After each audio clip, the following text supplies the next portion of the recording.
At number 10, water carrier.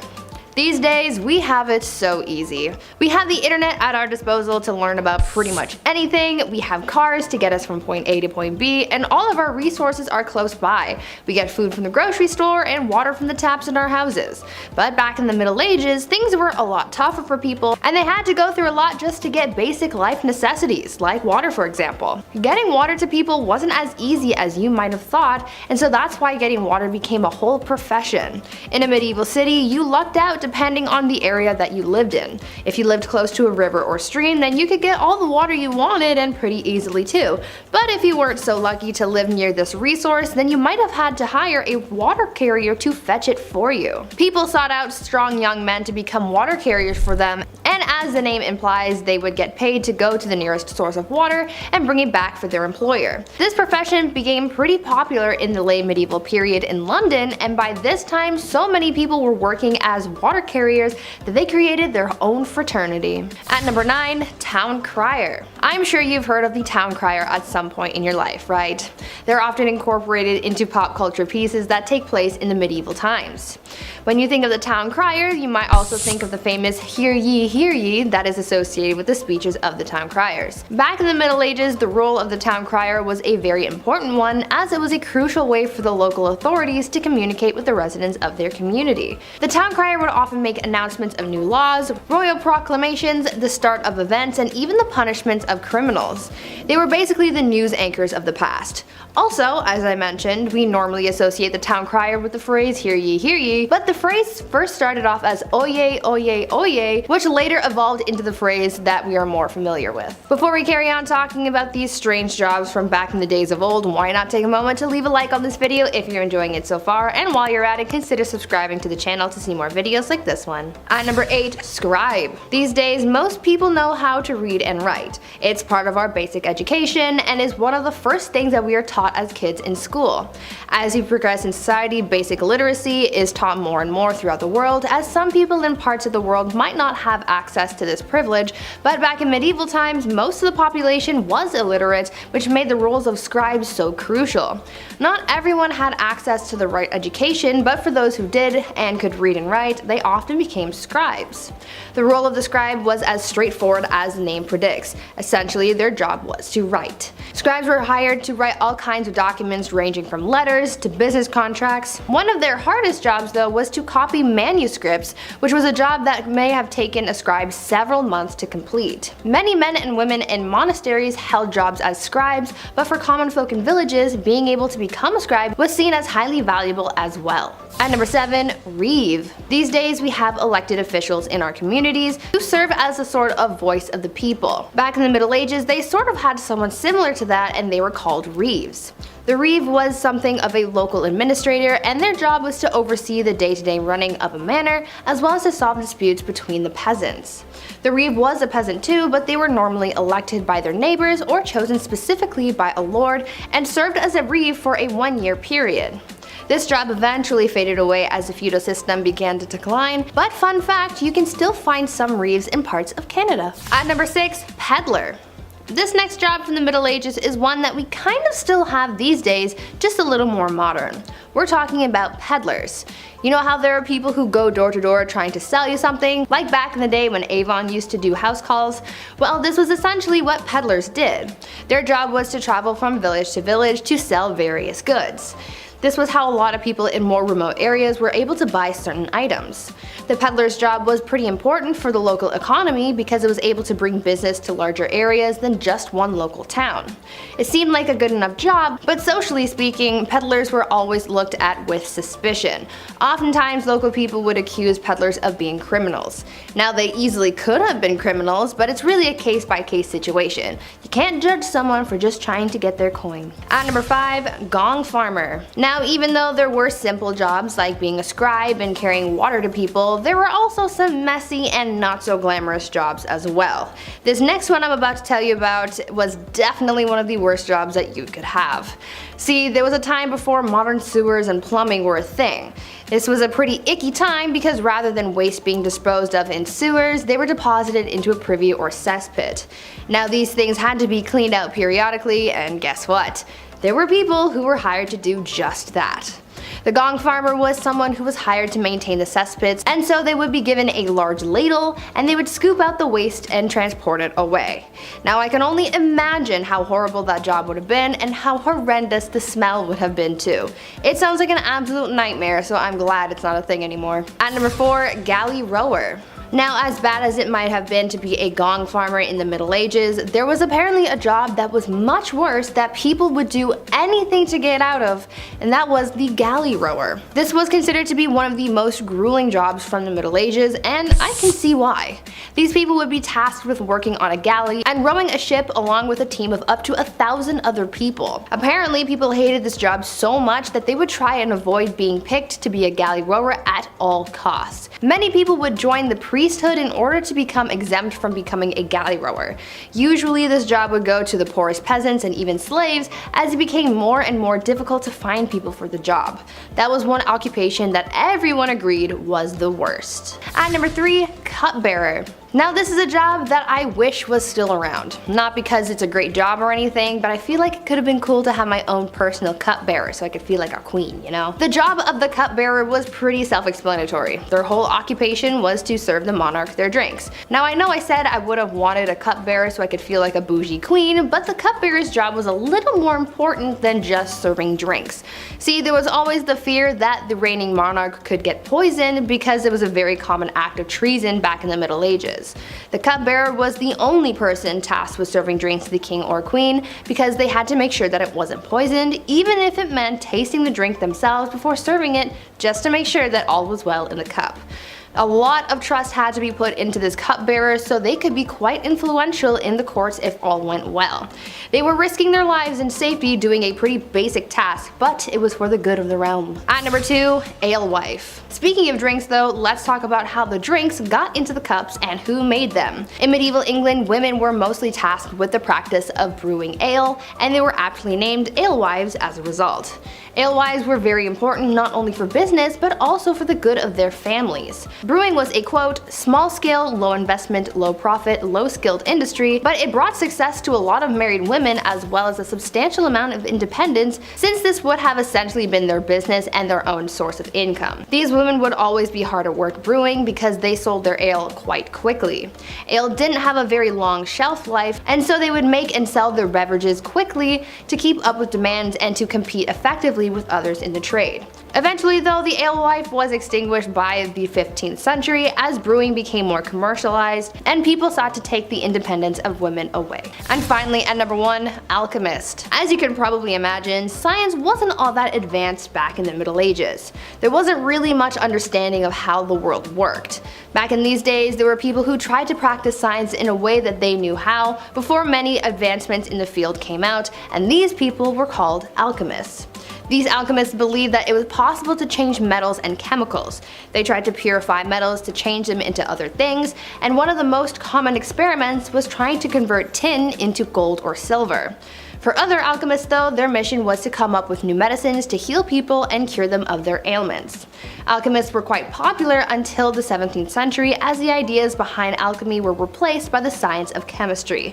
I guess you could say that alchemy walked so that chemistry could run. Starting off this list in our number 10 spot, we have Pope Gregory IX. Pope Gregory IX was the Bishop of Rome and the ruler of the Papal States from 1227 until his passing in 1241. The Papal States were a series of territories in the Italian peninsula that were under direct rule of the Pope from the 8th century all the way to 1870. It turns out that Pope Gregory IX had a very strange hatred for cats. He said that black cats were actually instruments of Satan, which seems a little extreme, but then he actually went as far as to order that they be exterminated throughout Europe, which is definitely a little extreme. With this order, the Pope's followers had to oblige, and there was a drastic reduction in the cat population. But of course, this caused a disturbance to the ecosystem, and the time and the consequence of that became very evident. point. Because of the decline of cats, there was a sudden increase in the amount of rats, most of which may have been carrying the plague. There are a lot of historians who would argue that this war on cats may have had a huge effect on the severity of the Black Plague. That is of course speculation, as it's pretty difficult to pinpoint who could be at fault for something like that, but it certainly is a very interesting point. This all really does, however, bring me to my next point. In our number 9 spot today we have the Black Death. I'm sure we've all heard of the Black Death at some point or another. I mean, how could we possibly ever stop talking about something like that? During the 1340s, there was an outbreak of the bubonic plague that spread rapidly throughout Europe and Asia. It was called the Black Plague because of the fact that this illness would cause people's lymph nodes to become swollen and black. The Black Death was absolutely terrible, and it caused a lot of agony for those who had to go through it. Symptoms included things like severe body aches, fever, vomiting, and eventual death in most cases. There was no cure for the plague, so it just continued to spread. In the end, the Black Death took the lives of hundreds of millions of people. We now all know firsthand what it is like to live through a pandemic, and I certainly wouldn't sign up to do it again anytime soon, so I'm most definitely sure the times of the Black Death were some of the worst times in history. Apparently it is said that if you lived in the 1340s, there was basically a 50-50 chance that you'd survive the Black Death, and then on top of that there's all of the other horrifying ways to die that the medieval times held. All in all, I'm kinda shocked that we're still here today. In our number 8 spot today we have the Mongol invasion. Being in China during the Mongol invasion certainly was a terrifying time. I'm sure a lot of us here have heard at least some of the stories surrounding Genghis Khan, but if you haven't, let's just say that being on his bad side certainly wasn't a good thing for you. In 1205, when the Mongol invasion in China began, it was the regular citizens of China who paid the ultimate price. What was started by Genghis Khan was carried on by his son and then his grandson, which ultimately led to a 74-year-long campaign that was filled with brutality and destruction. Cities and towns were destroyed, empires were brought down, and millions of completely innocent people lost their lives. It is believed that this invasion took the lives of enough people to cut the population in half from 120 million before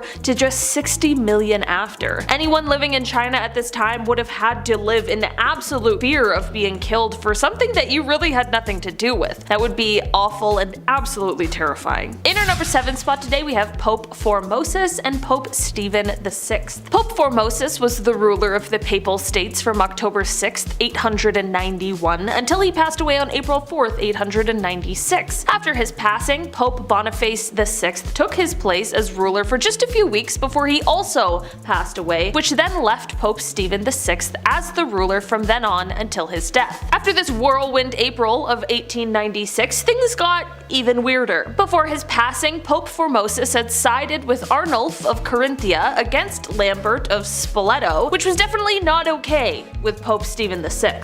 So, once Pope Stephen VI gets to the place of being the ruler, he gets the people to exhume the body of Pope Formosus so that he can put him on trial. I feel like this is very gross and very unnecessary, but this really is the type of stuff that went on in the 800s. They propped the body up for trial and had a deacon answer questions for him since he obviously was unable to do that himself. They ended up finding the corpse guilty, which seems a little unfair, and they actually went as far as to strip the body of its sacred vestments, took 3 fingers from the right hand as they were the blessing fingers. They dressed the body in regular people clothes instead of the clothing a pope would be buried in, and then they reburied the body. If this poor man's body hadn't been through enough, it was later re-exhumed again and thrown into the river. If this story wasn't already wild enough, this whole debacle is actually what would later end up getting Pope Stephen imprisoned and then killed. Alright, so I guess the other pope had his justice in the end. I don't know, man. In our number 6 spot today we have King Charles VI.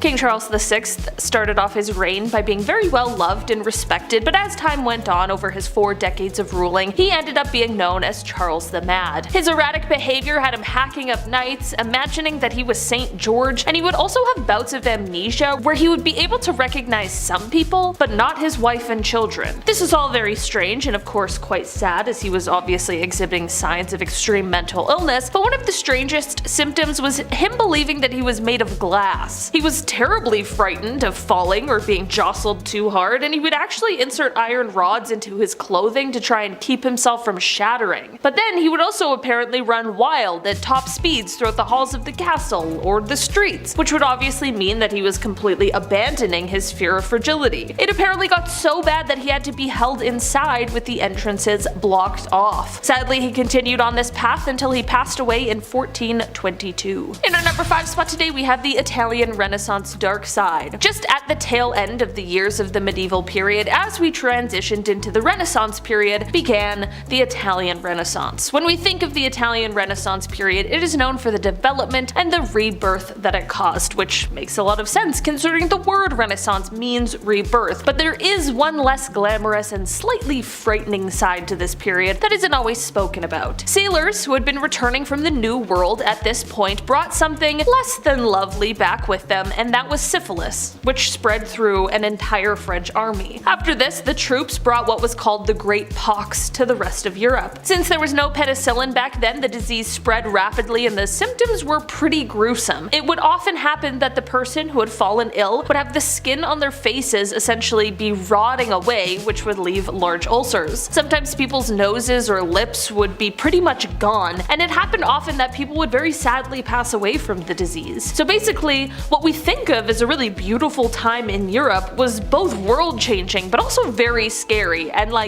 kinda close to a zombie apocalypse. In our number 4 spot today, we have William the Conqueror. In 1087, William the Conqueror decided to take on an all-alcohol diet. This is because he was suffering from extreme obesity and was struggling because of that fact. Because of this, he told his staff that he would only drink wine until his weight went down, but he ended up passing away less than a year later, and most of us are told that obviously this was because of the wine-only diet. That's actually not true. In an astonishing turn of events, this wine-only diet actually worked. Shortly after beginning his diet, he was able to ride his horse again, which was one of the main reasons he started the diet in the first place, as he was previously too heavy for the horse to carry. He actually died after falling from his horse during an expedition, which was completely unrelated to either his weight or his diet. It's entirely possible that had he not gone on this diet, he would have never ridden his horse and maybe would have lived longer? Truthfully, who knows? But I suppose in a very roundabout way, he did still kind of die from his wine-only diet. In our number 3 spot today, we have Olga of Kiev. Olga of Kiev became queen regent in 945 CE after her husband was killed, and during the time her son was too young to rule just yet. Olga knew that once her son was old enough to be crowned king, her power would be taken away, so she needed to see her wishes carried out before that happened. Her wishes included the capturing and killing of those who took the life of her husband, which was carried out by using scalding hot water. Yeah. Don't even want to imagine what that would have been like. Don't kill the king, I guess. Historically, it really doesn't seem to work out well. Apparently, in doing this, however, Olga developed a bit of a bloodthirst, and she would not rest until everyone associated with the people who killed her husband were all eliminated. It seemed like if you even looked in the wrong direction or breathed in the vicinity of someone who had something to do with the king's slaying, you could kiss your own life goodbye. Olga took hundreds of people out of the tribe that the killers were from. She devised a plan to bury the tribe leaders alive, and she even came up with a plan to set fire to their entire village. It is said that Olga may have locked the tribe's leaders in a bathhouse and burned it down, but we don't know for sure. All we do know is that she definitely was not okay. In our number 2 spot today, we have Mansa Musa. Mansa Musa was a deputy to the ruler of the Mali Empire, but when the ruler went missing while on a sea voyage to find the edge of the Atlantic Ocean, Mansa Musa became the ruler in 1312. During his rule, European nations were really struggling due to civil wars and a lack of resources, but the Mali Empire was flourishing because of their abundance of resources like gold and salt. Under his rule, the empire grew to take up a large portion of West Africa as he conquered 24 cities and their surrounding districts. At this time, Mali was one of the top producers of gold in the entire world, which left Mansa Musa as one of the wealthiest historical figures ever. One of the most well-known events during his rule was the pilgrimage to Mecca. This journey took place from 1324 to 1325 and spanned an estimated 4,000 miles, and it was the first time people outside of the empire saw just how wealthy he was. He traveled with 60,000 of his men, all wearing Persian silk, along with 12,000 slaves who each carried 4 pounds of gold bars, and he also brought heralds who had golden staffs, along with a bunch of camels and horses. This pilgrimage had a profound effect on Egypt as this huge group of people passed through. From the markets in Cairo to the royals to the impoverished people that crossed their path, Musa left Cairo littered with so much gold that it depreciated the value of the metal in Egypt, and it took decades for them to recover. In our number 1 spot today, we have St. Marcellus's flood. This was actually a very serious extratropical cyclone that swept through around January 16, 1362. This cyclone eerily matched up with the new moon, and it spanned through the British Isles, the Netherlands, northern Germany, and Denmark. Here's the thing, this storm not only lined up with the moon, but also peaked on the feast day of St. Marcellus, which is the reason it got its name, but usually people refer to this one as the second because there is another. The first St. Marcellus flood took the lives of 36,000 people as it swept through the northern Netherlands in 1219. The second flood, however, while no one is sure the exact numbers, it is estimated that at least 250,000 people lost their lives. While there have been plenty of devastating floods in history, this one is said to be blamed on Atlantic gales, and that this event goes hand in hand with the Great Wind of 1362. At number 10, Baby Night. I know that when someone asks a little kid what they want to be when they grow up, some of them might respond with saying something like a princess or a cowboy or a knight, but back in the medieval age, kids were really becoming knights, not just when they grew up. Knights started training when they were between the ages of 7 and 10, so their childhoods were pretty short-lived. In this day and age, kids that age are starting elementary school and are still too short to ride most rides at the theme park, but back in the day, they were being trained to go off to war. Sounds like a pretty sucky situation, but it gets even worse when you realize that most of these young knights didn't even get a choice in the matter. Parents back then controlled what their kids' futures were going to look like, and there was nothing that their kids could do or say about it, so if they were to be trained as a knight and go off to war, that's exactly what was going to happen. At number 9, Squires. Now, even though kids as young as 7 years old would be shipped off to train as a knight, luckily no one was going to send these kids out into battle just yet. Before they could even think about seeing the battlefield, they had to go through training. First, they started off as pages. The pages mostly did menial tasks like working in the stables and serving food to the knights, but they also learned to ride horses and use a sword. A few years later, when they were about 14 years old, they would graduate to become a squire, where they were assigned to a specific knight, sort of like an assistant. The squire would do some pretty menial tasks for their assigned knight, and they would clean and polish the knight's armor and sword, tend to the knight's horse, and help the knight get into their armor for battle. Most squires got through these tasks with the dream that one day they would become a knight themselves and have a squire of their own, but unfortunately in some cases, some squires never became knights, and they stayed a squire even past the age of 18, when most squires would become knights. Seems a little unfair to me, but I guess in that case you wouldn't be burdened with the knowledge that you could die on the battlefield, since you would never make it there. Before we continue learning about medieval knights and how messed up their lives were, why not consider leaving a like on this video if you're enjoying it so far, and maybe also consider smashing that subscribe button as well to see more videos like this one. At number 8, training. When you picture what it would look like to see squires training, what do you imagine? Do you picture kids fighting with wooden swords or practicing how to put on armor? Well, you can put that out of your mind, because that image is more sunshine and rainbows than what actually went on, because training to be a knight was a very grueling process. When a page graduated to become a squire, they then had to master the 7 points of agility. The 7 points of agility were sort of like sports that would help the squires become good knights. They had to master shooting, fencing, wrestling, riding horses, swimming and diving, climbing, long jumping, and tournament sports like jousting and dancing. Yes, that is more than 7, but let's just agree that medieval math was flawed and not think about it too hard. Other than the physical skills that they had to master, squires also had to learn how to recite poetry, hunt, play chess, and impress the ladies, because even though they were going to be slaying people on the battlefield, they still needed to be able to win a woman's heart. Unfortunately, even with all of this training, many young knights died in their first battles, but at least they tried their best, right? At number 7, too much poop. Here's a real downside to being a knight in the medieval era. While we've been taught that knights were these amazing, brave, chivalrous men that would rescue a princess and live happily ever after, the reality is that they were actually a bunch of dudes on a muddy battlefield with poor hygiene that were literally pooping themselves to death. Many knights who embarked on crusades had a lot of parasites and diseases, and one illness that proved most problematic was dysentery. Dysentery is an illness that basically causes super poops due to a parasite. So these knights were out trying to win back the Holy Lands while their tum-tums were throwing up gang signs knights get mad rumbly on the battlefield. It is believed that these knights contracted dysentery through drinking tainted water, and because medicine was basically a myth at this point, once you contracted dysentery, you could basically kiss your life goodbye and your stomach contents goodbye. The most famous case of death by butt explosion was from the 7th Crusade, where Louis IX had contracted dysentery and had his pants cut because he was tired of having to pull them down every time he felt a rumbly in his tumbly. This all sounds like such a horrible way to go and a serious downside to being a knight. At number 6, armor. We all have a pretty good idea of what knights looked like, right? The shiny metal armor, the chainmail and helmet. Well, as cool as they may have looked, the armor that knights wore was actually pretty impractical when it came to agility, because there was just no way you could move very easily when wearing it. These knights had to carry around a lot of weight. Hollywood made us believe that swords that knights used were incredibly heavy, but in reality they only weighed about 3 to 5 pounds. Yeah, they were pretty hefty, but nowhere near the kind of weight that knights were carrying on their bodies because of their armor.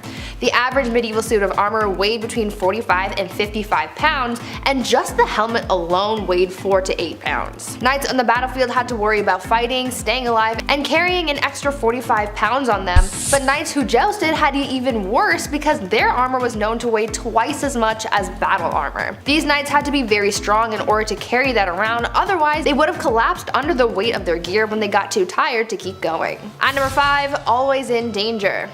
When knights weren't out in some kind of battlefield, they didn't just get to sit around doing nothing waiting for the next battle. They were still knights and people loved them, so they had to entertain people through tournaments.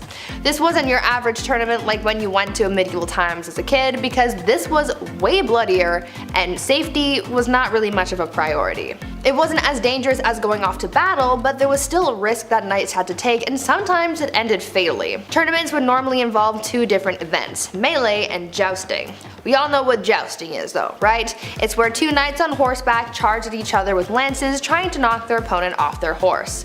This sport injured and even killed people in the past. In 1559, the King of France, Henry II, was killed during a jousting tournament because his opponent's lance broke apart and sent splinters into his eyes and brain. These tournaments were meant for fun and games and entertainment, but they often ended in bloodshed in some way, so these knights always had to risk their lives even when they weren't in an active fight. At number 4, fired. As with any kind of job, medieval knights could get fired. These days, if you get fired, you just have to find another job to fall back on, but for knights they had it much worse. Knights served their kings, and so if they did anything that went against their monarch, or if they did something that the king didn't like, they could essentially be fired from being a knight, since the king is the one who made them one in the first place. What the king giveth, he could taketh away, pretty much. When a knight was fired, the king would start by hacking off the knight's spurs, then they would break their sword, then they would burn the knight's coat of arms, and hang their shield upside down for the entire kingdom to see, because these people really liked public humiliation. And if you thought that was enough, just you wait, because on top of the spurs and the sword and the shield, they would also execute the knight for good measure, so really, you never ever want to get fired back then, because it would really end badly for you. At number 3, burial. For medieval knights, dying was just part of the job. When someone became a knight, they knew that this was a risk that they were going to have to take. And for some knights, they worried about where they would be buried because it had to be in the right spot, otherwise they wouldn't go to heaven. When a knight died in battle, their body had to be buried in the right kind of dirt, and that was the consecrated dirt of a church graveyard. To solve this problem for young knights, when they were knighted, they would also be given a burial plot in a church graveyard, so they knew that they were guaranteed a spot in heaven when they died. This, however, created a bit of a loophole for anyone wanting to get a one-way ticket to heaven, because even older knights who enlisted later in life would be able to get buried beneath a stone effigy in a church and be able to go to heaven even if they really never did all that churchy stuff beforehand. At number 2, yummy people. As you could probably imagine, for medieval knights, desperate times called for desperate measures. Oftentimes during battles, supplies would run out and knights would be left dealing with starvation on top of everything else that they were going through. This proved to be a huge problem during the Crusades, because after supplies and food started to run out, people got desperate and started seeing other people as snacks, if you know what I mean. Some of the poorest crusaders resorted to eating people to get them through their journey to take back the Holy Lands, and as you can imagine, it was a pretty gory sight to see. Knights back then recalled seeing enemy forces on spits and dismembered people just laying around in plain view. It was rough being a knight back then, and the amount of shortcuts and strategies people came up with just to survive got real dark real fast. And finally at number 1, dehydration. On top of not having enough to eat, many knights from the Crusades also didn't have anything to drink, and many of them died of dehydration. Dehydration was especially deadly during heat waves. At one point things got so bad for knights embarking on their holy war that 500 knights died of dehydration in just one summer back in 1097. Since it was such a terrible way to go, people started weaponizing dehydration, so to speak. This happened when the Sultan Saladin lured the enemy forces away from their water source and set fire to the grass around the enemy troops, causing them to overheat. Because they couldn't drink anything and because of the intense heat, the troops got too weak to fight back, and then they were defeated by Saladin. The elements were so intense that these knights really had it bad. Weaponizing dehydration, that is a super messed up thing to do, but back then people were ruthless. Now before I wrap things up for today, I want you guys to leave a comment down below telling me if you would ever want to take a trip back to medieval Europe. I mean, yeah, it was pretty bleak, but I'm sure it had its gems, right? Starting off this list in our number 10 spot, we have the leech collector. This job truly is exactly what it sounds like. It's a person who is responsible for the collection of leeches. The little bloodsuckers were a popular treatment back in medieval times when just bleeding was a common treatment for a variety of ailments. Headache? Just bleed a bit. Common cold? Have I got a solution for you? Bloodletting, especially by way of leech, was actually used medicinally for thousands of years with possible ties to ancient Egypt. This medical treatment, however, of course, required leeches, which meant that someone needed to collect them. Many leech collectors were people who didn't have a lot of money, and more commonly, women. The job required wading in the water and searching for leeches, and how do you catch them? With your legs, of course. Leech collectors would wait for leeches to latch onto them, and normally would have to wait for about 20 minutes before pulling them off because they were easier to remove after getting fat with blood. How horrible. This already sounds awful, but what's worse is that after being bitten by a leech, the wounds tend to bleed more than a normal cut even would. This was great to get more leeches interested, but bad as a human who was trying to keep blood inside of their body. This job usually led to those who did it to contract illnesses from the leeches, their open wounds, or just have severe blood loss because at the time, people didn't know you could overdo it with bloodletting this way. In our number 9 spot today, we have the fuller. Wool is a clothing staple. It's been used for centuries, but back in medieval times, there was a disgusting part of the job that thankfully doesn't exist anymore, thanks to the invention of modern chemistry. Wool is naturally waterproof due to the fact that it contains oils that have been distributed from the sheep's skin, and these oils are what made the entire harvesting, carding, spinning, and weaving processes possible in these times. This is all fine and well, but the trouble comes in after all of that, because the cloth at the end of it all was coarse and easily frayed, and this is where the job of a fuller came in. They were tasked with removing the oil from the cloth. Okay, a little alkaline solution, no problem, right? Well, yeah. Except for in these times, the most accessible and cheap alkaline solution was stale urine. Yep, just a bunch of old pee.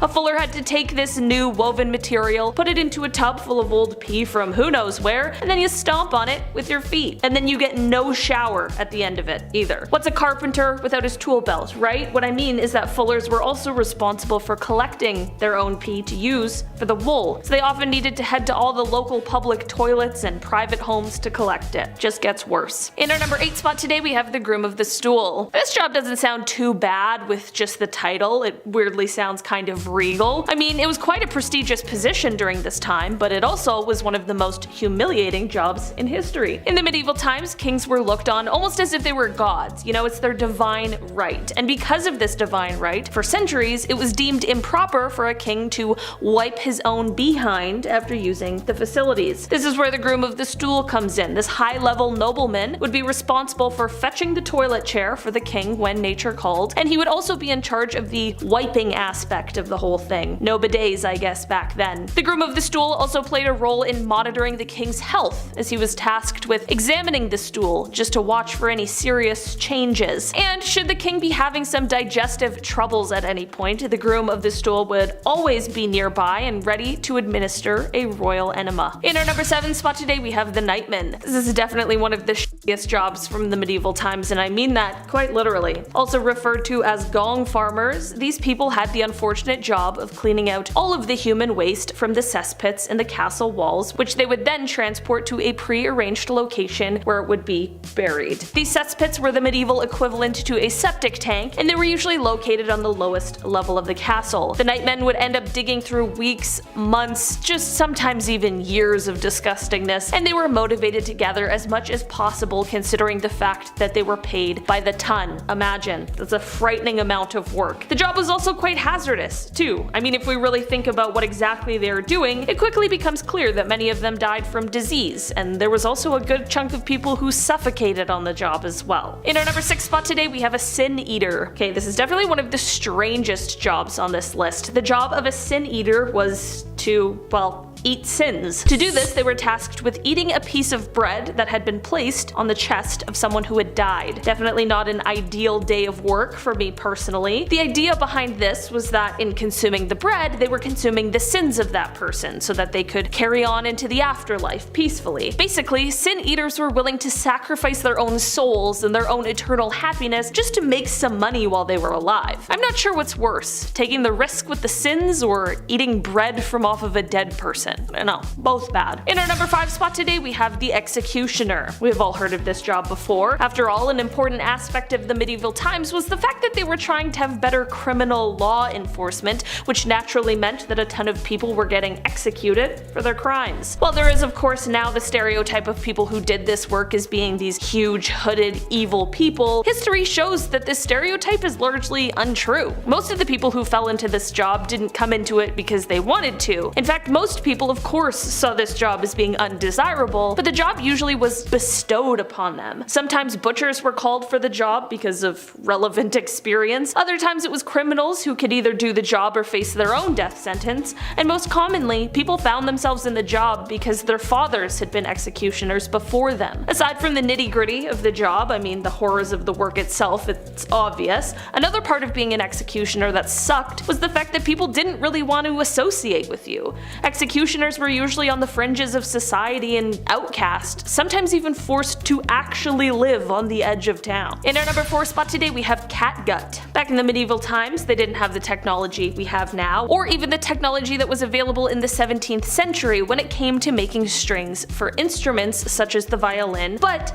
they still did have violins around, so how? Well, in comes the invention of catgut, which thankfully is not made of cat guts, but it is made of sheep's guts. Okay, really had you in the first half there. Violin string makers during this time would make the strings by basically twisting strands of sheep innards together. Their job would require them to butcher the animal in a very careful way, making sure not to rupture the stomach or the lower intestines. The process could take hours just to get the required materials from the animal. The insides then needed to be soaked in a wood ash solution for a good cleaning, but they needed to be monitored at all times to ensure that they weren't beginning to spoil, which is horrible. From here, the drying process began, and after that, it was time for twistin'. In our number 3 spot today, we have the rat catcher. Another job that really is just what it sounds like. Rat catchers had quite a busy time during the medieval times. There was a rat problem, and these rats were filthy and full of disease, and someone needed to catch them. Castles were often filled with extra grain, vegetables, and herbs in the case of emergency, and this led to the perfect environment for rats and mice. Even before the connections were drawn between rats and disease, people hated them, and this is because they would eat your food. A bad rat infestation for a person without much actually could have been a death sentence for them during this time. This meant that people really appreciated rat catchers in society, although the job wasn't a great one, was clearly risky, and also was largely ineffective. Rat catchers would sometimes try and use spells, sometimes they would use herbs as a sort of poison, and sometimes they'd even use the good old leave the body as a warning to the other rats trick. Yeah, wonder why it didn't work. In our number 2 spot today, we have the treadmill operator. This is a job that sucked during the medieval times because it was boring, it's basically like a human hamster wheel, but also because it was incredibly dangerous and not for those who were afraid of heights. Treadmill operators would normally be placed at the highest point of a structure, and the wheel they were stepping on was the top half of like a pulley system to help things be hoisted up as they were building said, structure that they're at the top of. This is a practice that started in ancient Rome and was reintroduced in the Middle Ages. This was actually a job that was commonly given to people who were blind because the fear of heights dissuaded a lot of people from doing this job, which only makes it probably more dangerous. In our number 1 spot today we have the lime burner. Lime mortar has been a common and important building material for years, stemming back to the 1st century BC, but despite its importance, it's not exactly easy to work with. In order to use it, you need to remove the carbon monoxide from the calcium-rich stone, and this was the job of a lime burner. They needed to take the stone and heat it in a kiln at around 800 degrees Celsius. Sounds easy enough for sure, except for the fact that the job meant that you were constantly being exposed to rooms full of carbon monoxide and dust chalk that was capable of removing your ability to breathe. And also, just to top it all off, there's also a high risk that once the stone was done heating, it might also explode if it comes into contact with water. So better hope none of your sweat drips down onto it or else things are not good. Kicking off our list at number 10, rat poison. Yeah, this one's pretty gross right off the hop. During the 16th century, it was common to fill your house with arsenic trioxide to keep rats from your food supply, right? You don't want those guys hanging around. They're bringing the plague in, a little nasty. Barbara Gilbert of Leicestershire, she thought that she was grabbing flour and ended up mixing this stuff with milk. That was a really bad mistake. She thought she was preparing a meal for her family when really she was about to poison them. Now, it's horrible to say, but Barbara, she took a sip, thankfully, before her family, and then she was thankfully the only person who lost their life because of this, poison that they made. It's tragic, but it could have been much, much worse. Everyone dying because of a rat poison plague? That's pretty horrible. But it happened again in 1599 when Margaret Morland thought she was giving her husband ale. Really, it was arsenic trioxide and water, aka not ale. God, that would really suck. What a horrible mishap. Number 9, famine. Back in medieval times, food supplies solely relied on good weather and proper harvests. And obviously lack of rats definitely helps. If the seasons were dry, people of course starved. More often than not, common folk would survive on rations of berries, corn, and wheat. Now the lack of food of course led to disease. Now if they didn't starve to death, illnesses like tuberculosis, smallpox, typhoid, influenza, and mumps often did the trick. The Great Famine of the early 14th century was historically awful. Between 1315 and 1322, it rained for 150 days at a time. That's a lot of water. Western Europe was a mess. These conditions took the lives of 15% of England. Farmers couldn't plant or harvest crops, and the winters during these years were historically bad as well. Insane rainfalls and severe freezing. We're still struggling to adapt to weather changes today, but imagine the dark ages. Weather sucked every day. It was horrible. Number 8. Weather witch. Aside from that little ice age I just referenced, what was the weather like for most of these medieval travelers? 5 seasons of Game of Thrones. They talked about winter coming, but what were those winters really like? People in the 1400s believed that bad weather could be caused by the behavior of wicked people, like killers, those who sin, incest, that was a pretty bad one. Game of Thrones would have been screwed off the hop. That would have been a lot of horrible weather. Even family arguments were to blame. You talk back to your mom, next thing you know, the crops are frozen. Nice, way to go, Eric. It's on you. Now this eventually linked back to blaming witches or sorcerers who some believe could control the crops and or weather. Yeah, sorcerers controlling your crops, imagine that. The Malleus Maleficarum, published in 1486, this book straight up references a witch that would fly in the air and create storms. Yeah, with effects that took lives of animals and farmers. No thanks, I'm glad we don't have any of those floating about. We just have drones now, which are just as annoying. Number 7, Jesus take the wheel. With witches to blame for hailstorms, who do we turn to fight the powers of evil, right? How do we get some goddamn crops back in the game? From the 14th to the 16th century, the ice pack grew around the world. Weather was changing in a drastic way, and by 1550, there had been an expansion of glaciers worldwide. Everyone thought that it was witches causing it. It's like, no, just plain old science. Back then, the general public didn't know what was happening. They didn't have Neil deGrasse Tyson explaining the phenomenon on a podcast. So people in the medieval times would perform rituals for harvesting crops in hopes that something would change. There would be special prayers, charms, beautiful services, all to ensure proper weather and fertility of the fields. Certain saints, like historical saints, they were believed to protect against harsh conditions. To protect us from the frost, we had Saint Servais, and to shield us from the winds, we had Saint Clement. And to fight back against drought and the rains, we had the one and only Saint Elijah, or Elijah. The power of the saints and the Virgin Mary were believed to protect against storms and lightning, so that's like the medieval version of the Avengers, I guess. 'Tis the season. Thank you, Saint Mary. Let's keep it dry. Canada has a huge storm coming tonight, so though. Could use some of that saint power ASAP. Number 6, violence. Imagine going outside in medieval times. Is it dangerous? Is it lonely? Is it full of criminals? What's it like? What were those odds like just to get home? Street violence and brawls in taverns were as common as they are today. And like we saw a few times in Game of Thrones, peasants got a bit fed up from time to time. Yeah, can't imagine why, huh? Vassals would revolt against their lords. This happened historically a few times. The rebellion of peasants in Flanders, this went down in 1323, and then 60 years later, England saw the peasants revolt in 1381. A lot of peasants getting fed up. Yeah, I would assume. I'm surprised it took that long, really. Number 5, pole vaulting. The day pole vaulting was born was December 25th, 1521. It was a Christmas miracle, some would say. A laborer named Robert Baker, he was heading home from the church after a Christmas gathering. Severe floods interrupted his normal commute home, classic medieval flash floods. So Robert Baker, the quick thinker that he is, he grabbed a tall pole and he just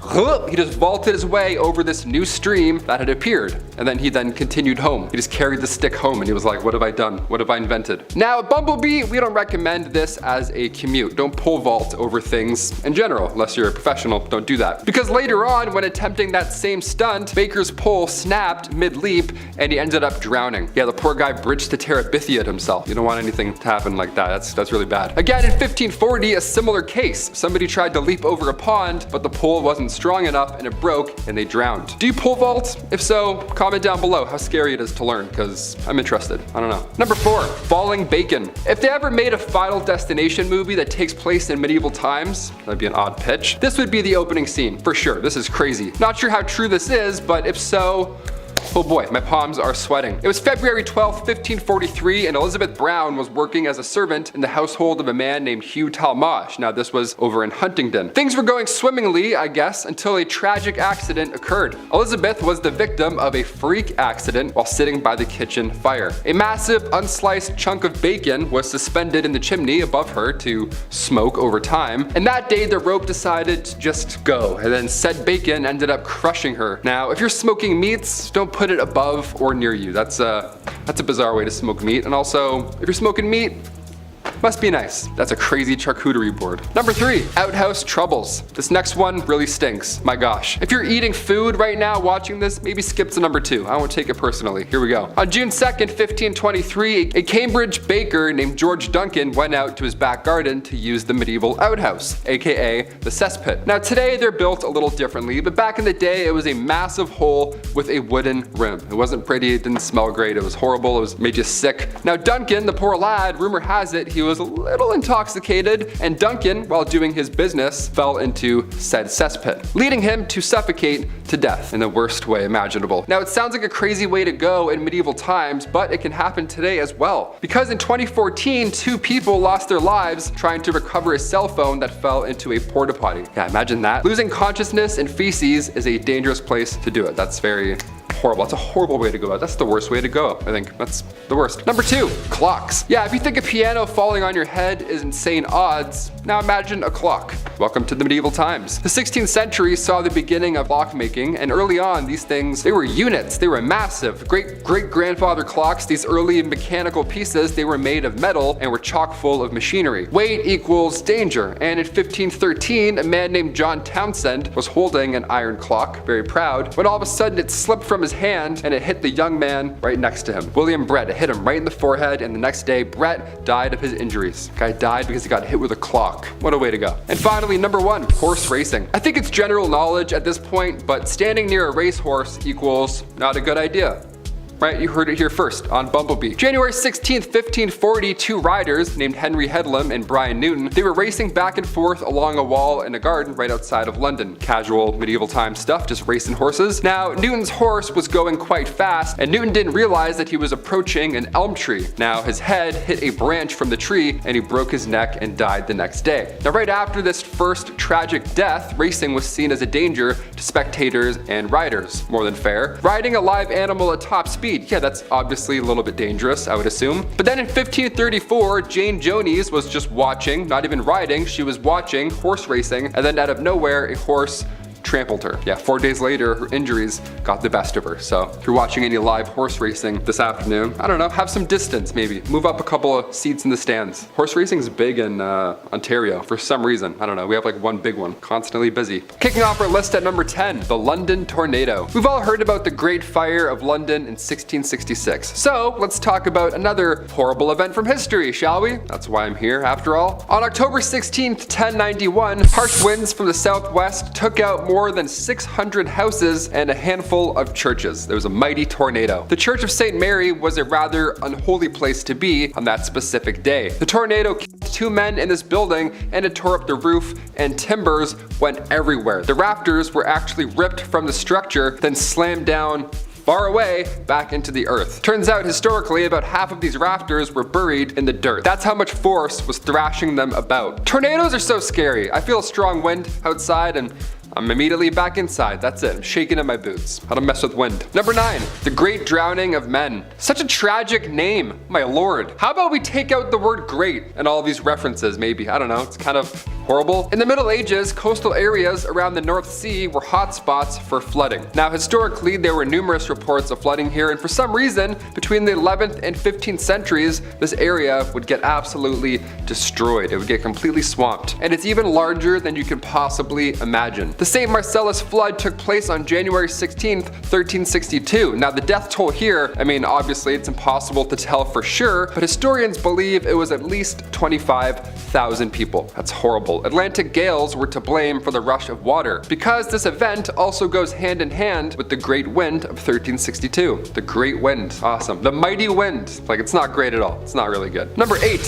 one name. This next one here blows my mind. I never really thought about this before, but what was it like before we had surnames? Surnames were introduced to us in England in 1066, but before then, well, you were just Greg, period. That's it. There was another Greg, well, that was it. Now you guys had to fight till the death. No, I'm just kidding. At first, surnames were a little bit different. They were descriptions almost about the person you were meeting. So you'd meet a guy and he would say, hey, I'm Greg Red. Red signified his red hair. Makes sense. Greg Red, Greg Gray, he's getting a little old. Got it, Gregs, we're good. But the best part, your name could actually change over time because your description and then your appearance would also change. So one day you would meet Greg Red, but eventually his hair would fall out, he would age, then get stressed because, you know, he's living in the medieval times and all. And then once that happens, your name would change to match your new description. Now you're Greg Ball. Ball back then meant bald in Middle English, so everyone had the last name Ball. Isn't that amazing? Next video, I'll be Taylor Ball. I'll just be bald. Why not? Just change it up like Heisenberg. Number 7, medieval meals. Yes, I hope you're eating while you're watching this. If so, give it a thumbs up, take a big bite,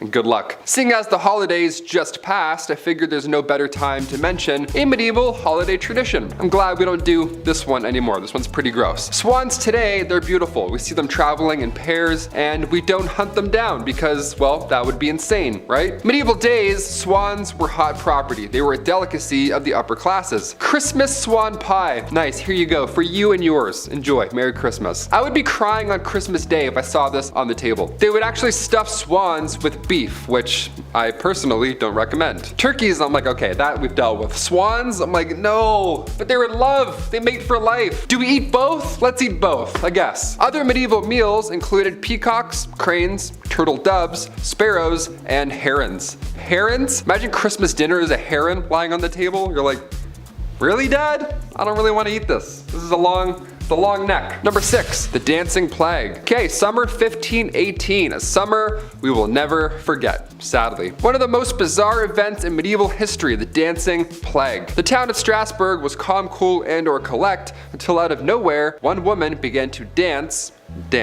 uncontrollably in the streets. She was convulsing, it was wild, but then soon others joined in and eventually there were over 400 people dancing their days away. Now it sounds funny in some degree, but it's really tragic. This was not a good time at all. A great amount lost their lives due to pure exhaustion and heart attacks, and the authorities tried their best to help the situation, so they paid for musicians to perform for them while they danced, while they were convulsing. They're like, oh yes, bring in a jazz band, let's complete this image. This happened a few times in Europe, not just once. Between the 14th and the 17th centuries, we still don't know what exactly happened, but there were dance plagues. It was a common occurrence. All we know is that it was some sort of illness. It was not like Step Up. It wasn't a fun thing like Step Up at all. No one's just popping and locking in the streets. They're like, hey, nice, let's bring in some music. This is great. No, people were very sick. They were very ill. Number 5, Shroud of Turin. They say art is subjective, but what does the Shroud of Turin really show us here? Is it JC? Is it Jesus Christ himself? Many believe the cloth shows an image of Jesus when he was crucified, and once you see it, it's hard to argue otherwise, hard to get out of your mind. Radiocarbon tests do date the cloth back to around 1260, and recent studies suggest that shroud was used in medieval church plays that would depict this exact scene, the resurrection of one Jesus Christ. What do you think? Accurate representation or another case of face pareidolia? Face pareidolia is when you see Jesus and things. I look at our producer Chris. I see Jesus every day right there. A little bit more jacked than Jesus, but you know, same image, more or less. Number 4, summer is cancelled. Back in 2013, scientists discovered a volcano on Lombok Island in Indonesia that went off sometime around May to October 1257. And scientists all agree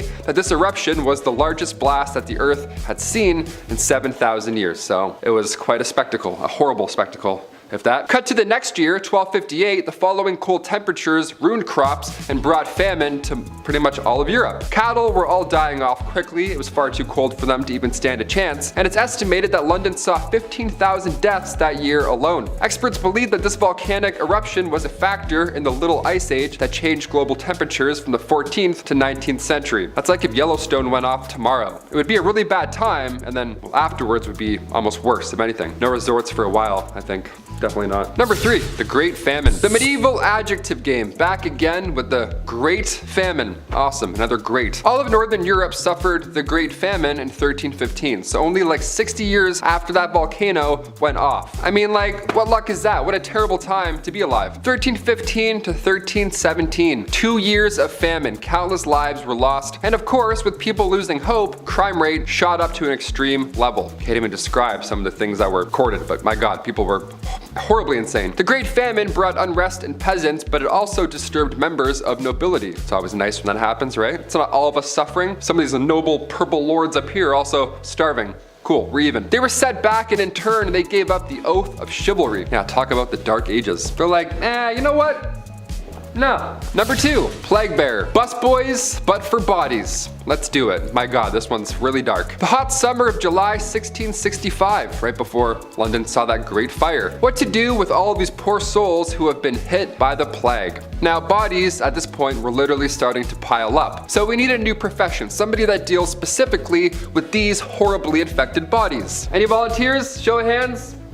Yep, we got one. Like a plague bear, for example. There we go, just what we need. A plague bear has your back and your front and all of your infected places. Church wardens would organize burials. This was a normal thing back in the 1600s, but when the plague hit, they had to change things up. If somebody had the plague, well, these plague bears, these brave souls, they would step up. They were the ones responsible for transporting all these bodies far, far away. And then they would bury them, right? Just way over there. Great idea. Honestly, the further the better. Couldn't agree more. A church would house these plagued souls away from society. Now, it sounds sad, but this was the best call, all things considered. So no, you weren't visiting any of your deceased loved ones anytime soon. And finally, number 1, medieval punishment cleaner. This one really sucks. Best for last. Here we go. Back in medieval times, many executions were public. The town would come out, watch a hanging or two, and then grab some bread and then head home. They're like, hey, classic Sunday. This was normal back in medieval days. Medieval punishments were like an event, but like modern events, somebody has to stick around and clean the place up. One of the earliest documented executioners goes back to 1202. He was the OG headsman. His name was Nicholas Johann, and their nickname was the Justice. The Justice. Are you kidding me? My palms are already sweating. Are you sure it wasn't the mountain? My god. Afterwards, this position spread through many capitals and large towns of Western Europe, and with them came the execution cleaners. Yeah, just a squeegee and a spray bottle. They're like, hey, which table, boss? Let's do this. Over his 36 years of ruling, King Henry VIII executed roughly 57,000 people. Yeah, welcome to the Middle Ages. Hope you like mopping. You're gonna be doing it a lot. Like a lot. Number 10, pressure to perform. In the Middle Ages, either partner in a marriage was entitled to coitus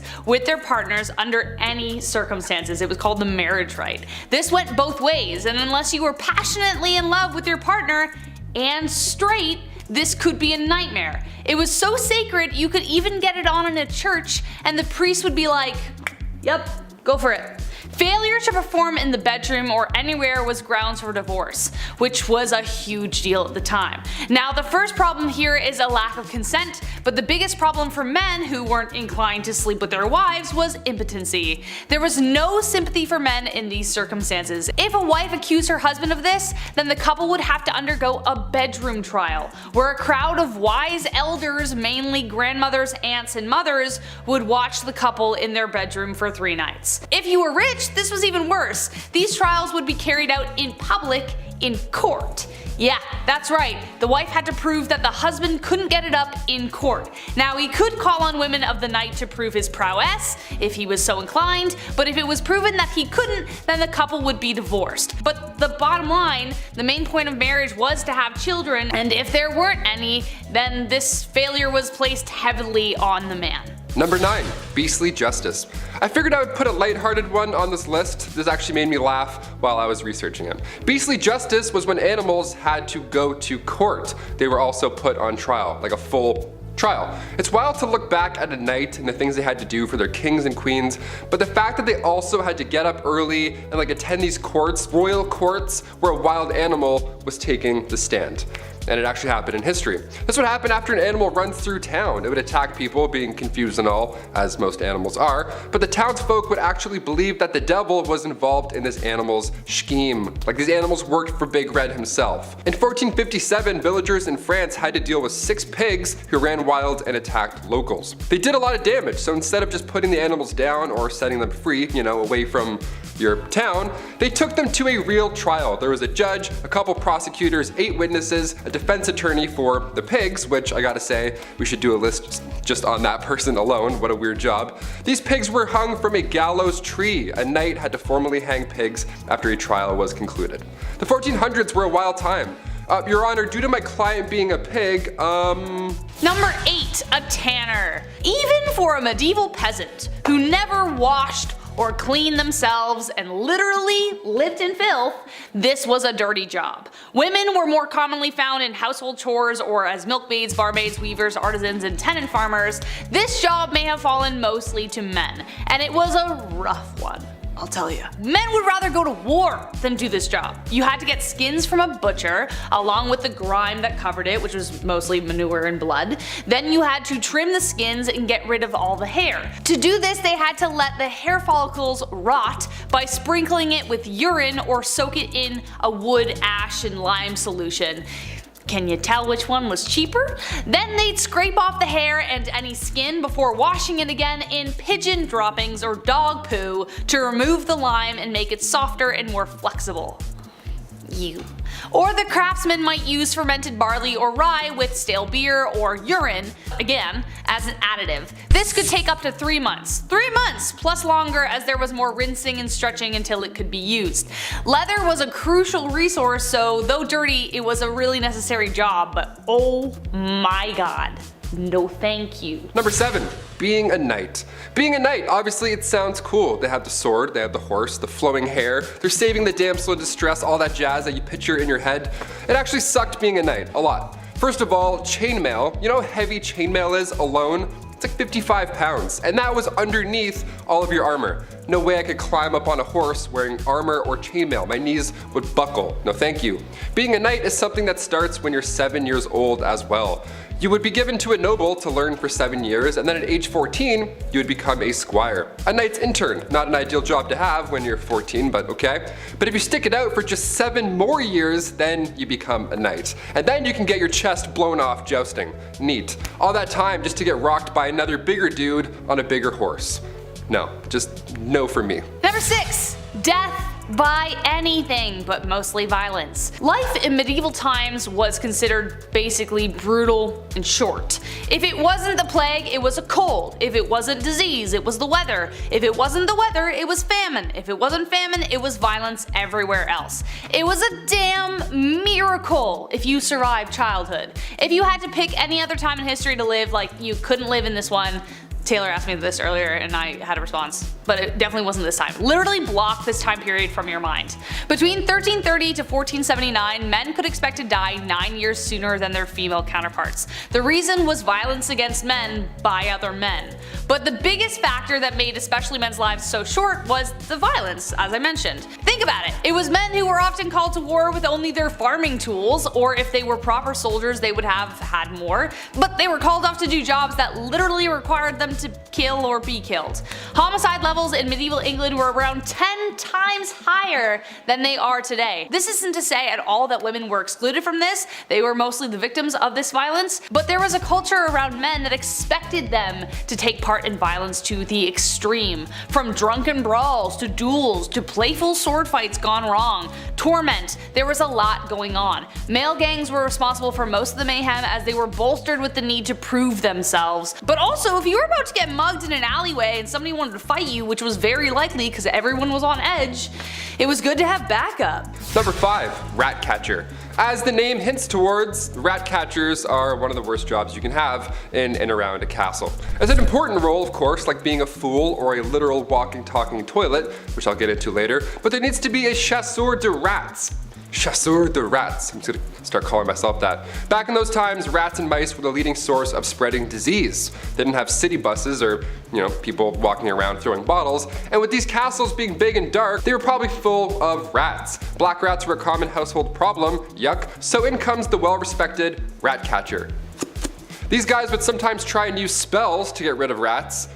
Wouldn't work really too well, but more often than not, that didn't work, so poison powders were the main trick of the trade. The most famous you probably heard of is the Pied Piper. He visited Germany, he arrived in this small town, and rumor has it this guy used a flute to drive all the rats just into the river. He does a musical performance and then exterminates all of your pests. If anything, he should be getting a bonus, but rather the town insists they weren't even gonna pay him, so he used his flute to make everybody just go away and leave the town forever. What an OG.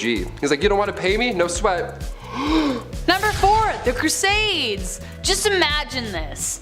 Thick, heavy metal armor reflecting the heat from the sun back against you as you chug along the desert. Despite being in the Holy Land, this certainly sounds like hell.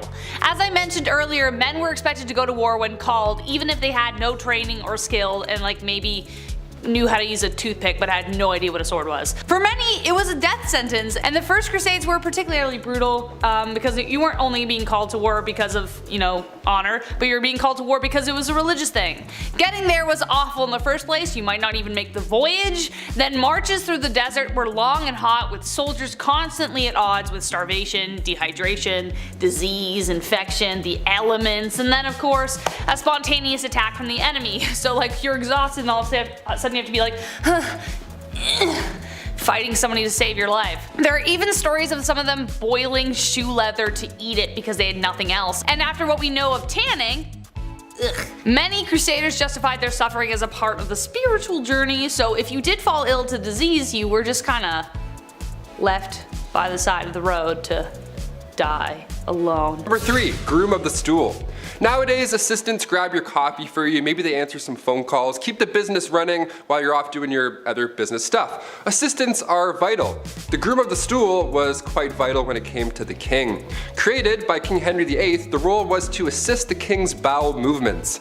Yeah, you had just a box with you that you carried at all times, little opening lid, smelled horrible, and you would literally follow the king until he needed to use you. Yeah, porta potties weren't a thing, and there's no way you're going to catch a king in the woods. In fact, you won't even catch a king wiping his own behind. That was also reserved for the groom of the stool. Lucky you. And this stool, you would have water, towels, a wash bowl, the whole setup, and you're probably thinking, Taylor, which poor soul had to be stuck with this role? What must you have done to deserve such a punishment?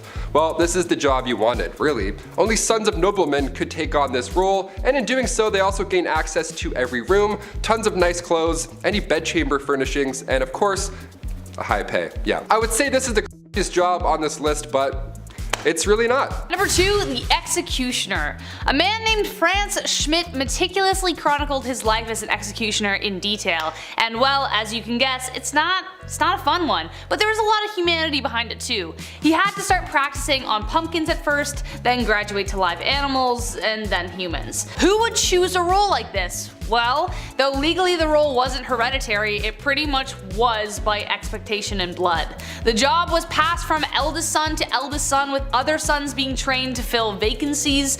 Daughters of executioners married sons of executioners, so the position would continue. As most people saw this as a pretty undesirable profession, it was difficult to keep anyone at their posts, so the job fell to the men who inherited the axe, as it were. So not legally, but it was. This cycle of executioners created something called executioner dynasties across Europe. The existence of these dynasties meant that men were trapped in this cycle of employment and had few other opportunities to work. It also meant you had a very lonely life, as people who associated with death weren't people anyone liked to hang around. And number 1, the Gong Farmer. The Gong Farmer, of course we had to end on this one, as it's definitely the most crappy of the list. Medieval washrooms are just horrible. They're not really a thing. They didn't have the sanitation techniques that we have today. Stuff would often pile up within the castle walls, and over time it would smell worse and worse. You can only imagine. The rat trapper would be around this area too, I'm assuming.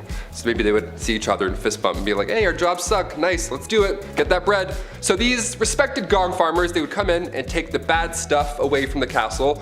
They were crap commuters, essentially. These cesspits were usually in the bottom of the castle, the lowest level, because you know how gravity and things work. These guys would go in and dig through years of yuck, piles of it, just moving all day long back and forth out of the castle. They too were paid well, really well obviously, but a lot of these Gong Farmers got sick. A good number of them just wouldn't come out of those pits.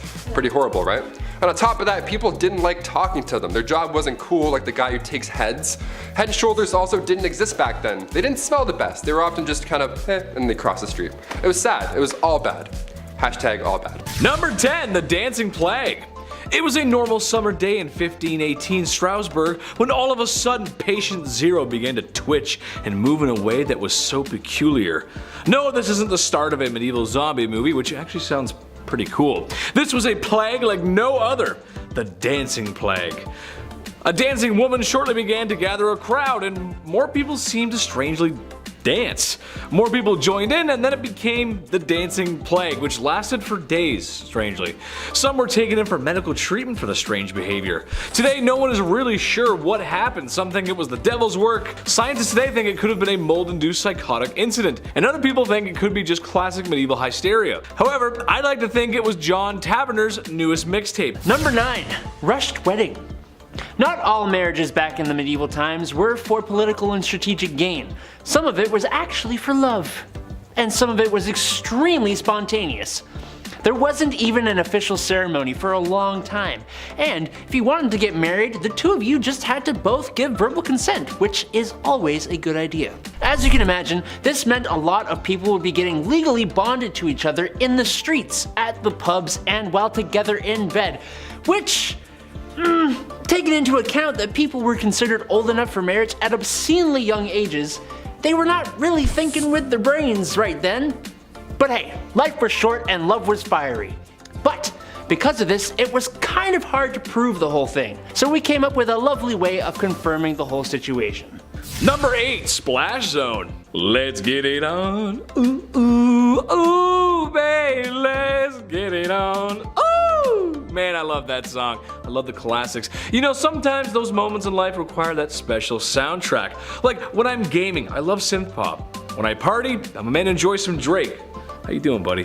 And when it's time to get low, I like the official soundtrack of Shrek.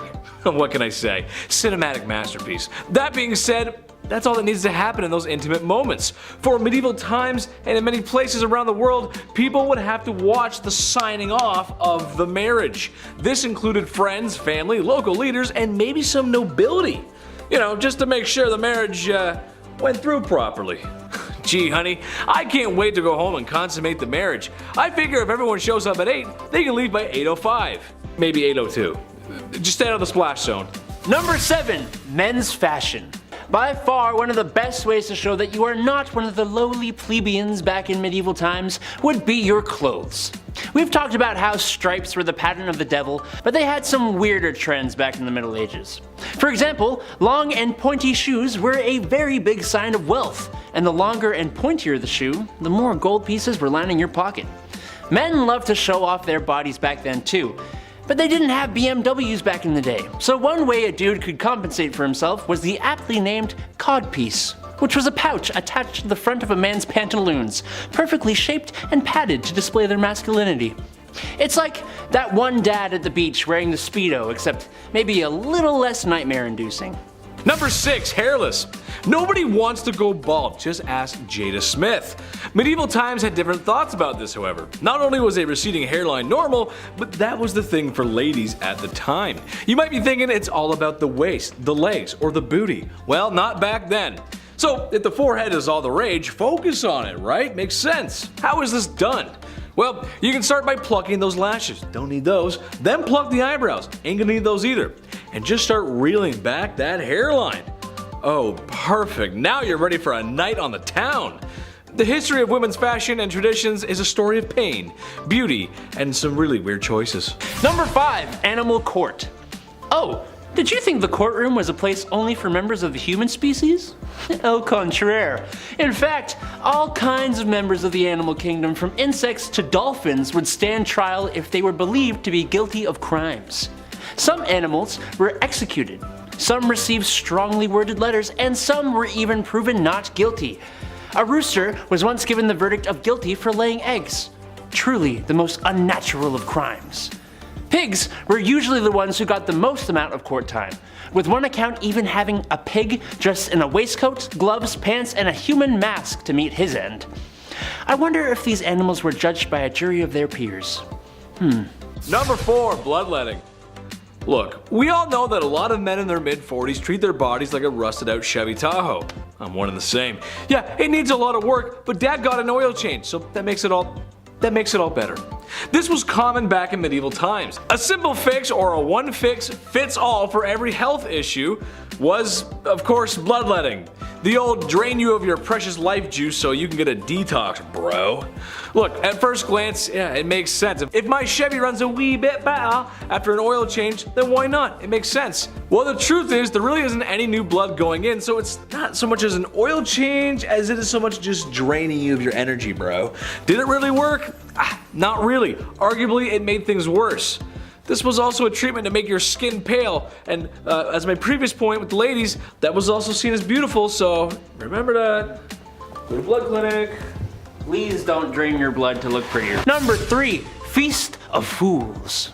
Before the church took the fun of going overboard out of pretty much everything, every January 1st in France, the whole social hierarchy got topsy-turvy with the Feast of Fools. No, this was not a festival promoting fool-related cannibalism. Instead, the highest respected religious officials swapped with the lowest, and serving maids became masters, with a king of misrule being crowned. The event was meant to display the biblical phrase, "God chose what is foolish in the world to shame the wise," which is a creative excuse for parades, comic performances, costumes, cross-dressing, song, and naturally, way too much drinking. But like I said, thanks to the rowdy merrymaking and obscenities, the church was forced to ban it. Sad. Number 2, funeral rites. Medieval times, people were dropping like flies, just how things went. So, when it was time to deliver folks to their final resting place, some traditions were in order. For those that couldn't shake the Black Plague, they were put into big holes with the rest of the poor devils who couldn't also. Loved ones were taken care of with, well, great care and respect, and others, well, they had modifications made to their graves. Like for instance, if you were suspected of being a vampire, well, you'd be buried with a giant boulder on top of you, just in case, you don't know. Maybe you decide to wake up and come back to town for a midnight snack. Gotta be careful. Some were buried without heads, the list goes on. All I can say is keep your garlic close, your wooden stakes, and just always wash your hands, especially when handling the recently deceased. You gotta get... Number 1, duke it out. Couples in medieval Germany had an interesting way of figuring out their differences. Rather than just arguing like any normal couple, they took it to the octagon. Honestly, yeah, let's bring it back. trial by single combat was a popular way to solve disagreements, and when man and wife were fighting, they had some great rules that had to be implemented. As one example, the husband had to stand in a hole with a hand behind his back, while his wife got to run around with a sack filled with rocks. Seems a bit unfair, but hey, to each their own. I just imagine every time I have an argument with a girlfriend, and right in the middle of it, we just stop like, okay, I've had enough. We're settling this with our fisticuffs. Consult the marital duel rulebook, and have at thee, foul beast. Number 10, farming. In a world with a lack of food, not because I ate it all, which is honestly a good reason, peasantry had to work on their farms, not only to feed the rich, but also themselves. So if the men in your household are ill or sick, then that means it's Rivet Rosie time, or farming Fran time, whatever you want to call it. I don't need to tell any farmer out there how tough their job can be. Being a medieval woman farmer, that's tough. Also, they probably weren't allowed to wear clothing that was more suitable for plowing fields. And of course, there's a woman trying to do a man's job. How dare she? People just should have let them be. There's a good chance the crops wouldn't make it either. A green thumb would have come in very handy. A tough job nonetheless. Number 9, beer maiden. This one goes out to any woman who's ever had the pleasure of working at a certain restaurant that's fixated on women's chests. You know the one I'm talking about. Or any woman who had the absolute pleasure of working at a golf course clubhouse. Keep your mitts to yourself, you filthy animals. I can't imagine the bar maidens of ye olde times had better luck. There really aren't a lot of laws to protect them either. But basically, they helped serve ale in the taverns and inns, which brought in all kinds of unsavory types. Mind you, it's not as bad as it would be in Skyrim or, other fantasy RPGs, but it's still a sour bunch. Sometimes there were just barrels of ale and the maiden's job was to simply just keep filling the tankards and handing them out. I'm sure she was well respected and not even once ever had her personal space infringed upon, right? Of course not, no. Number 8, caring for children. Hey, someone had to do it. A woman's job is never done. At least that's what my mom, my aunt, my grandma, and pretty much every woman I've ever known has always said. Okay, sure, I was a little bit of a handful. I was loud and energetic and I loved to talk. Teachers always said I was a distraction in class.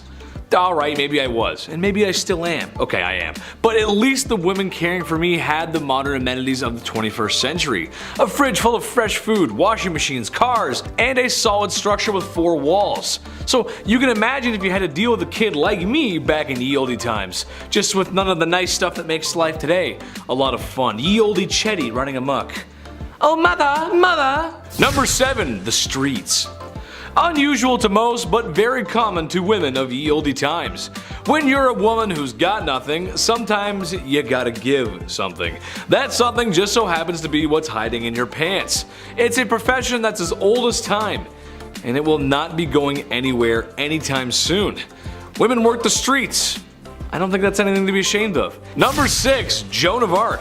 It doesn't get more unusual than the savior of France. England and France were having a go at it, if you will, which if you know history was like round 12 of 100. Anyway, it wasn't going too well for France. It was going rather poor actually. The same kind of poor I got on my report cards under the paying attention section. Oops. Then there was Joan, really a nobody, when one day she heard the voice from a higher power that she was to drive the English out of France. Naturally, the people around her, especially the men, scoffed at the thought of a young woman being the hero they needed. But given that they had nothing to lose, suited her up and sent her out. Plot twist, she did very well, like crazy good. The Battle of Orleans proving her grit. The English were so confused and disgruntled by a young peasant girl defeating their armies, they thought it was only proof of one thing, that she wasn't a sign of God, but rather a sign of the devil. How dare a woman beat us and that's man stuff, you can't do that. Number 5. Queen. It is unusual. Most people didn't get to be royal. I mean, think about it, seriously. Although I'd certainly like to be, I can't just imagine it. King of the internet. King of the black hoodie. Nice. Or king of the Chinese buffet. My point is that while women in medieval times didn't get the respect that they deserved, and every girl does, queens just had it better, and that's unusual. The queen might not have been as well respected as the king, but compared to the peasantry, she was fed. Had 4 walls around her that didn't leak or wind would, seep through or blow down, and wasn't working herself to the grave every day to provide for a king and queen that didn't think very much about them. That's a really hard life to live. Number 4, cooking. Chief, somebody had to do it. Although, there's something that tells me the food wasn't that good. This isn't exactly Gordon Ramsay's 5-star cuisine. Beans, cabbage, eggs, onions, bread, and of course beer or ale to wash it down. The peasantry just didn't have the same access to food like royalty did. Although with a list like that, it sounds like it's a fast-track way to an upset stomach or some really grody gas, dude. It was women who would often be preparing those delicious dishes. Besides the hours I would spend on the commode after visiting a commoner's house from eating that, the taste is something worth talking about, I think. When you guys are cooking chicken, for example, what are your favorite recipes, spices, flavors? Let us know in the comments, I'm curious. My favorite chicken is barbecue chicken, brushed with a little Diana sauce. Medieval folks just didn't have that. More upsetting than that is the lack of spices in general. While there were some, anything not local would have been crazy expensive and not available to common folks. Medieval women did the best with what they could when they had it. That's just how it goes, Chief. I talked to him, he's a chef, he said it's alright. Number 3, nuns. It makes sense, honestly. Becoming a woman of God was honestly a good career choice for a woman. For starters, you become a woman of God, and that means you're protected under His vision.